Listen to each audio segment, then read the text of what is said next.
जोहार, नमस्कार। मैं हूँ सुमित कुमार। न्यू इंडिया में आपका स्वागत है। और मैं आज लेकर के आ गया हूँ झारखंड के टॉप 10 न्यूज़ के बारे में। तो चलिए शुरू करते हैं। मैं आपको दिखाता हूँ और बताता हूँ झारखंड की आज की टॉप 10 न्यूज़, और उसके बारे में हम चर्चा भी करेंगे। तो झारखंड की जो सबसे पहली न्यूज़ है वो है एक बहुत सनसनीखेज न्यूज़ है। मुर्गा काटने वाले आशिक ने प्रेमिका को कई टुकड़ों में काटा। अभी आए दिन आपने सुना होगा कि बहुत सारे न्यूज़ें चल रही है कि लोग अपनी प्रेमी या प्रेमिका को काट करके फिर फ्रिज में डाल दे रहे हैं या कहीं फेंक दे रहे हैं। तो ये न्यूज़ जो है वो झारखंड का है। मुर्गा काटने वाले एक आशिक है जो कि मुर्गा काटने का काम करता था। मुर्गे की दुकान थी उसकी। उसने अपने प्रेमिका को कई टुकड़ों में काटा। एक्चुअली ये 1.5 साल से ये लोग लिव इन रिलेशनशिप में रह रहा था और उसके बाद इसने इस घटना को अंजाम दिया। झारखंड में एक हत्यारे को पकड़ा गया है। उसने अपनी पहली प्रेमिका को कुल्हाड़ी से काट कर दफना दिया और लड़की उसकी दूसरी शादी का विरोध कर रही थी। एक्चुअली जो लड़की जिससे प्रेम करती थी, जो मुर्गा काटने वाला जो अपराधी है, वो दूसरी शादी करना चाह रहा था और उसकी प्रेमिका विरोध कर रही थी और इसी में आरोपी ने उसे कई टुकड़ों में काट दिया। आरोपी जो है बेंगलुरु में मुर्गा काटने का काम करता था और उसको अभी गिरफ्तार कर लिया गया है। झारखंड में एक हत्यारे प्रेमी को पकड़ा गया है। उसने अपनी पहली प्रेमिका को कुल्हाड़ी से काट कर दफना दिया। लड़की उसकी दूसरी शादी का विरोध कर रही थी। लड़की जो थी उसकी पहली प्रेमिका थी और लड़का जो है वो दूसरा शादी करना चाह रहा था और लड़की इसका विरोध कर रही थी। अब विरोध करने के दौरान में लड़का ने क्या किया, अपनी प्रेमिका का गला काट कर और बहुत सारे टुकड़ों में काट करके उसको दफना दिया। आरोपी जो है बेंगलुरु में मुर्गा काटने का काम करता है। दरअसल खूंटी जिले से 24 नवंबर को बरामद गांगी कुमारी नामक युवती के नर कंकाल की गुत्थी को पुलिस ने सुलझा लिया है। जो नर कंकाल मिला है युवती का, वो खूंटी जिले में मिला है। गंगा की हत्या उसके प्रेमी ने दुपट्टे से गला घोंट कर किया। सबसे पहले वो दुपट्टे से उसका गला घोंटा और फिर उसके 100 को कुल्हाड़ी से कई टुकड़ों में काट करके फिर दफना दिया था। गंगा अपनी प्रेमी की दूसरी शादी का विरोध कर रही थी और यह जरियागढ़ थाना क्षेत्र के भगवान पांज टोगरी की घटना है। और जैसा कि बताया जा रहा है, इन दोनों का 1.5 साल से रिश्ता था और 1.5 साल से लिव इन रिलेशनशिप में रहे थे। आरोपी का नाम है नरेश भेंगरा, जो कि जरियागढ़ थाना क्षेत्र के जोजोदांग गांव का निवासी है। पुलिस ने इन लोगों को सोमवार को गिरफ्तार कर लिया और मंगलवार को जेल भी भेज दिया गया। पुलिस ने बताया है कि नरेश और गांगी दोनों लिव इन रिलेशनशिप में रह रहे थे। वह मूल रूप से रांची जिले के लापुंग थाना क्षेत्र के मालगो टंगरा टोली गांव का निवासी थी। जो आरोपी जो जिसका हत्या हुआ है वो, और नरेश का ननिहाल भी उसी गांव में था। तो टंगरा टोली में नरेश का ननिहाल था और वहीं गांगी रहती थी। गांगी का घर वहीं था। 1.5 साल दोनों एक साथ रहे और गांगी काम करने तमिलनाडु चली गई और नरेश बेंगलुरु में काम करने लगा। दोनों अलग अलग जगह काम कर रहे थे। जिस युवती का हत्या किया गया वो तमिलनाडु में काम कर रही थी और नरेश बेंगलुरु में काम कर रहा था। उसी दौरान नरेश का संबंध जो है दूसरी युवती के साथ हो जाता है, क्योंकि वो बेंगलुरु में था और उसने उससे शादी कर ली। वो जैसे ही बेंगलुरु गया काम करने के लिए, नरेश वहाँ वो मुर्गा काटने का काम कर रहा था और वो काम करने के दौरान उसकी एक लड़की से दोस्ती हुई और उससे शादी भी कर लिया और दोनों का एक बेटा भी हो गया।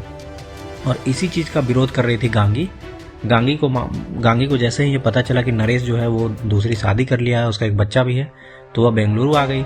नरेश और गांगी वहाँ ट्रेन से हटिया स्टेशन आ गए।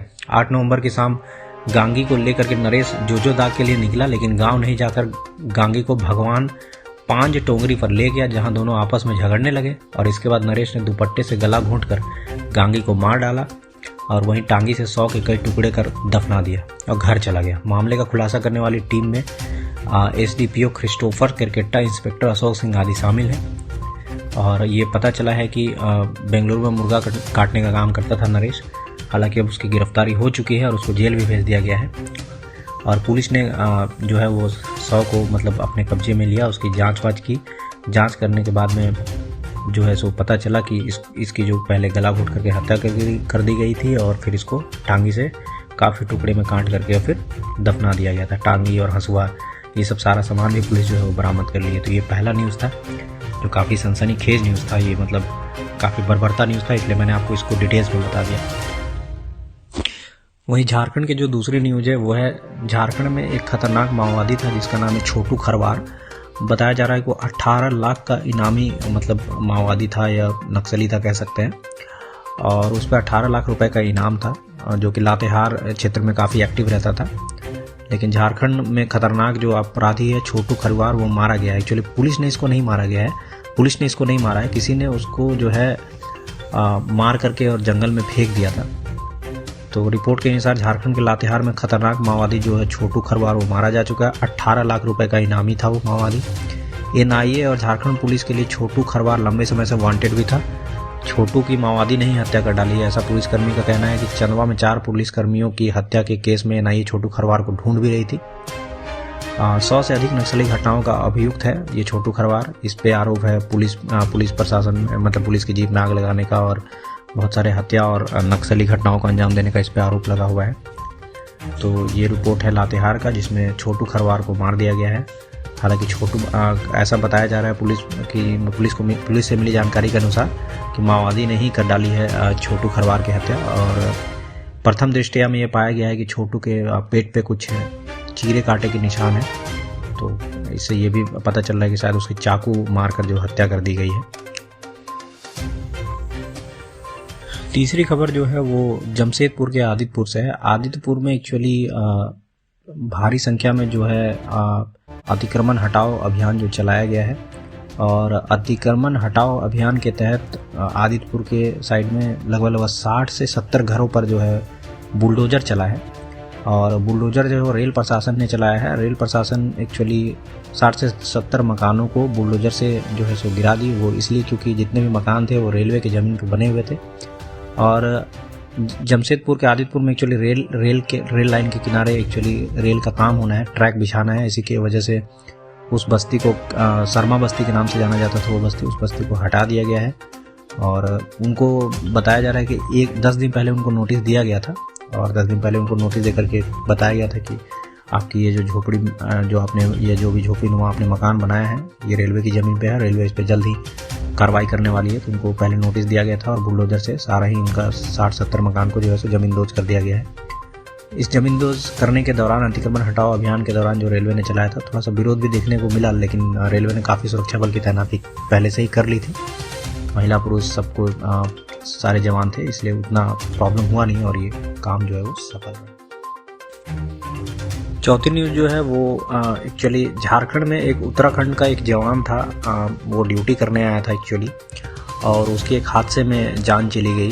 वो धनबाद से कुछ दूरी पे उनका अपना बटालियन था, शिविर था, वहाँ पे गलती से एक्चुअली गोली चल गया और उसमें ITBP का जो जवान था, भारत तिब्बत सीमा पुलिस पे वो जवान था, जो उत्तराखंड के रुद्रप्रयाग का बताया जा रहा है मूल रूप से रहने वाला, उसकी जो है वो गलती से गोली चल जाने से उसकी मौत हो गई। तो ये न्यूज़ है। अगली न्यूज़ जो है वो है साइबर अपराधी को लेकर के। आप इससे पहले कि मैं आपको ये न्यूज़ बताऊं, आपसे एक निवेदन है हमारा कि आप प्लीज़ सावधान रहें, सतर्क रहें। Unwanted call, unwanted video call या कोई भी कॉल जिस पे आपको ये दावा किया जा रहा है कि वो मतलब ये ऑफिसर है वो ऑफिसर है, इन सब कॉलों को इग्नोर करें, उनकी बातों को ध्यान न दें। क्योंकि झारखंड में क्या हुआ है कि CBI का अधिकारी बन करके रेल कर्मी से मतलब रिटायर्ड रेलवे ऑफिसर था, उससे 8 लाख रुपए का ठगी कर लिया साइबर अपराधियों ने।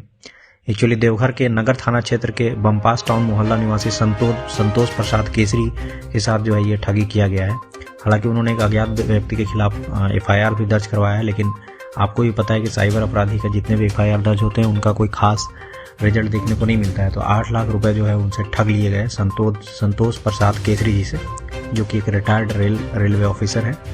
और साइबर अपराधियों ने CBI अधिकारी बनकर उनसे मतलब वीडियो कॉलिंग के जरिए, आपको भी पता है आजकल वीडियो कॉलिंग का स्कैम चल रहा है, उसके थ्रू उनसे 8 लाख रुपए ठगे। अगली खबर जो है वो झारखंड सरकार से लेकर के है। तो हेमंत सोरेन जो है वो अकेले ही शपथ लेंगे 28 नवंबर को, और मंत्रिमंडल का विस्तार वो बाद में करेंगे। वो सिर्फ पहले मुख्यमंत्री पद की शपथ लेंगे, और मुख्यमंत्री पद की शपथ में राहुल गांधी, शरद पवार, ममता बनर्जी और भी 10 पार्टियों के मतलब और भी नेता जो है वो शामिल होंगे।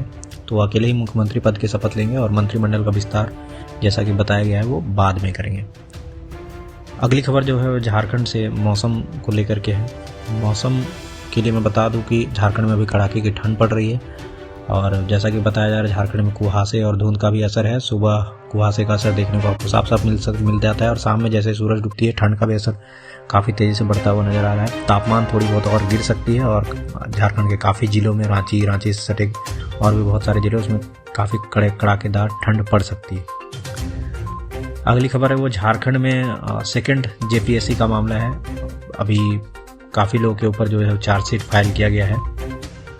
तो झारखंड में आपको पता है कि जितने भी एग्ज़ाम होते हैं उसमें घोटाला होता ही रहता है। तो जेपीएससी का जो द्वितीय जेपीएससी का एग्ज़ाम हुआ था उसमें भी घोटाला हुआ था, और उसी में 70 के खिलाफ उस घोटाले में उस टाइम जो चेयरमैन थे उनके साथ साथ 70 के खिलाफ जो है चार्जशीट जो है फाइल कर दिया गया है। तो ये था जेपीएससी घोटाले से रिलेटेड न्यूज। हालांकि आपको भी पता है इन सब में क्या होगा नहीं होगा अभी कह पाना मुश्किल है। झारखंड में जितने भी एग्जाम होते हैं सब में कुछ ना कुछ घोटालों का खुलासा होता ही आया अभी तक।